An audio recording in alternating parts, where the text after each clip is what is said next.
Assalamualaikum warahmatullahi wabarakatuh. Nama saya Nurhaniza Nabila binti Nooradi. Pada hari ini saya akan menerangkan tentang cadangan tindakan pihak kerajaan dan majikan bagi mengelakkan berlakunya kekurangan pekerja berkemahiran tinggi.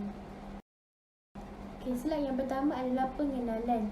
Pembangunan dan kemajuan negara masa kini tidak lagi bergantung semata-mata kepada tenaga kerja berpengetahuan tinggi, tetapi juga kepada yang berkemahiran tinggi.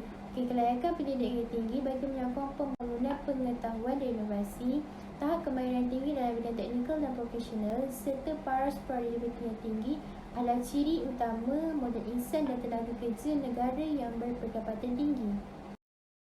Seterusnya adalah takrifan umum. Di Malaysia, mereka yang berpendidikan tertiary ini merujuk kepada mereka yang telah menamatkan tempoh 5 tahun di peringkat menengah, mengambil peperiksaan sijil pelajaran Malaysia dan tamat pengajian di institusi pengajian tinggi.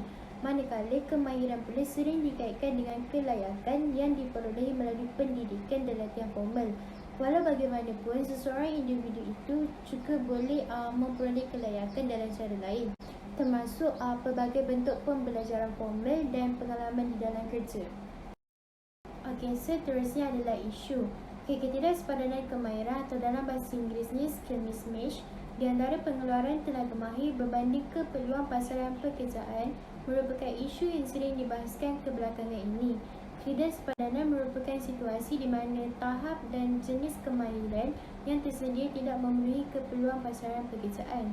Secara umumnya, ketidaksepadanan terbagi kepada dua, iaitu ketidaksepadanan tahap kelayakan dan ketidaksepadanan kemahiran dan pengetahuan. Kita akan tengok satu persatu.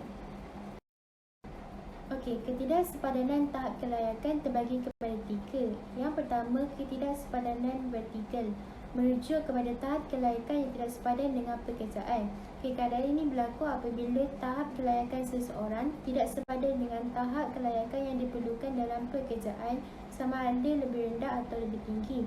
Walau bagaimanapun, bidang atau jenis kemahiran adalah sepadan. Yang kedua adalah ketidaksepadanan horizontal. Berlaku apabila jenis atau bidang kemahiran yang dimiliki tidak sepadan dengan skop pekerjaan walaupun tahap kelayakan adalah sepadan. Pendek cerita, keadaan ini berlaku apabila seseorang itu bekerja dalam skop kerja yang tidak memerlukan kemahiran dan pengetahuan yang dimiliki.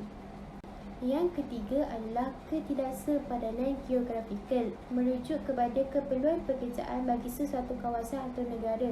Ini boleh berlaku apabila pengeluaran tenaga mahir tidak sepadan dengan bidang kemahiran atau kepakaran yang diperlukan dalam sesebuah negara atau kawasan.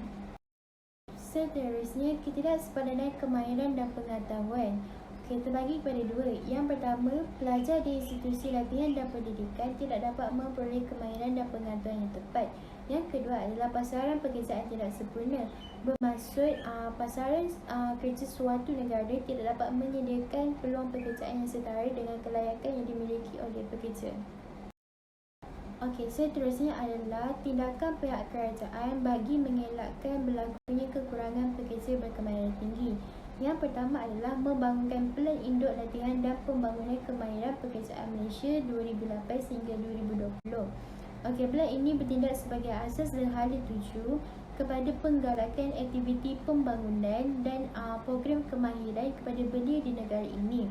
Berikut merupakan contoh-contoh Pelan Induk Latihan dan Pembangunan Kemahiran Pekerjaan Malaysia. Yang pertama adalah kerjasama antara institusi pendidikan latihan dan vokasional PLTV dan industri. Kedua adalah pendidikan teknikal dan latihan vokasional TEVT. Seterusnya yang kedua adalah memberi latihan kemahiran kepada pelajar-pelajar di institusi kemahiran. Lepasan institusi ini akan diserap ke dalam industri mengikut sektor-sektor yang berkaitan. Secara tidak langsung ini juga dapat membantu mengurangkan masalah kekurangan guna tenaga serta dapat meningkatkan jumlah pekerja berkemahiran dalam industri. Yang ketiga adalah menjalankan pelbagai program untuk memahirkan golongan belia seperti mengadakan program bahasa Inggeris dan mengutamakan penubuhan institusi kemahiran dengan negara-negara luar seperti Jerman. Program ini mampu menyediakan satu sumber manusia yang mempunyai kemahiran tinggi untuk bersaing dalam era globalisasi. Yang keempat adalah menarik pelaburan tinggi bagi mewujudkan lebih banyak pekerjaan berkemahiran tinggi. Dalam hal ini, pihak kerajaan akan mengkaji semula Akta Penggalakan Pelaburan 1986 bagi menarik lebih banyak pelaburan berkualiti tinggi.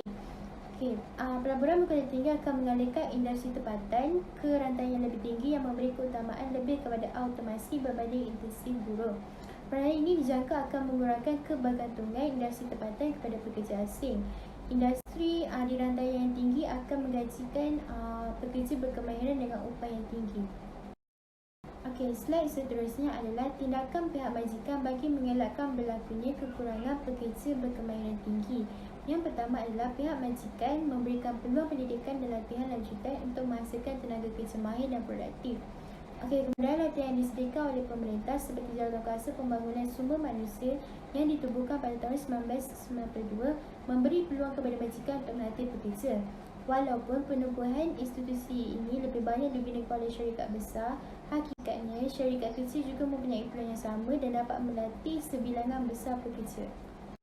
Yang kedua adalah mengadakan polisi pembangunan pekerja dengan menyediakan latihan kemahiran dan peluang pembangunan kerjaya kepada pekerja. Memberi bantuan pendidikan kepada mereka yang ingin melanjutkan pelajaran seperti diploma, ijazah, sarjana atau kedoktoran secara sambilan agar mereka kelak diterima bekerja di sektor-sektor yang memerlukan. Seterusnya, yang ketiga adalah ketulusan dalam mengambil pekerja. Majikan perlu telus dalam mengambil pekerja dengan mengiklankan keperluan pekerja dan mengutamakan pekerja tempatan. Majikan perlu lebih bertimbang rasa dalam menawarkan upah yang tinggi tanpa mengawal keuntungan yang berlebihan. Ini boleh menarik minat pekerja tempatan untuk mencuburi pekerjaan yang kini dipenuhi oleh pekerja asing. Yang keempat adalah menawarkan gaji yang setimpal kepada graduan dengan kelayakan kemahiran yang mereka miliki. Gaji merupakan faktor utama menarik pekerja yang lebih berkualiti tinggi.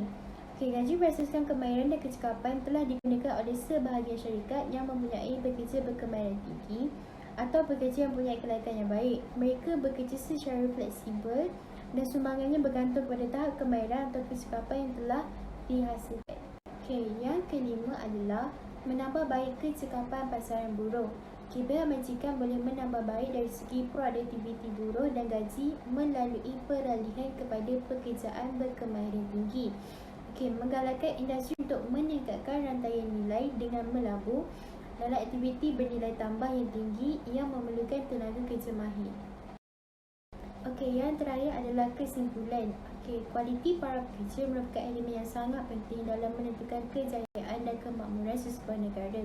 Perkembangan ekonomi dan teknologi yang cepat pada masa kini memerlukan kepada tenaga kerja mahir yang bukan sahaja berkemahiran tinggi tetapi sebagai graduan yang mempunyai pengetahuan dan kualiti kebolehpasaran yang tinggi.